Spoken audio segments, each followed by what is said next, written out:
రాజంపేట లోక్సభ పరిస్థితి ఒకసారి చూద్దాం. మాజీ ముఖ్యమంత్రి నల్లారి కిరణ్ కుమార్ రెడ్డి బీజేపీ అభ్యర్థిగా ఇక్కడి నుంచి బరిలో ఉన్నారు. ముఖ్యమంత్రిగా పనిచేసిన ఇమేజ్ ఆయనకు ఎంతో కొంత కలిసి వచ్చేటట్టు కనిపిస్తుంది. మంత్రి పెద్దిరెడ్డి రామచంద్రారెడ్డిపై పలు ఆరోపణలు చేసి వాటిని జనంలోకి తీసుకువెళ్లడంలో ఎంతో కొంత సక్సెస్ అయ్యినట్టు కూడా కనిపిస్తుంది. రాజంపేట అసెంబ్లీలో టీడీపీ బలం పెరగటం నల్లారికి ప్లస్ పాయింట్ అవుతుంది. ఇక వైసీపీ అభ్యర్థి పెద్దిరెడ్డి మిథున్ రెడ్డి 2 సార్లు ఎంపీగా గెలిచినా కేంద్రం నుంచి ప్రాజెక్టులు తీసుకురావడంలో ఫెయిల్ అయ్యారన్న టాక్ ఉంది. మిథున్ రెడ్డిపై వ్యతిరేకత క్రమంగా పెరగటం ఇబ్బందికరంగా మారింది. పుంగనూరులో తప్ప అన్ని అసెంబ్లీ సెగ్మెంట్స్లో కూటమి బలం పెరగటం నల్లారికి అనుకూలంగా మారింది.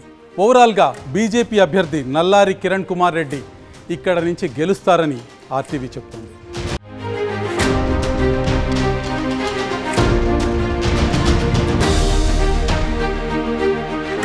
మరిన్ని వీడియోస్ కోసం ఛానల్ ని సబ్స్క్రైబ్ చేయండి. లేటెస్ట్ అప్డేట్స్ కోసం వాట్సాప్ ఛానల్ ని ఫాలో చేయండి. అండ్ లింక్ డిస్క్రిప్షన్ లో ఉంది.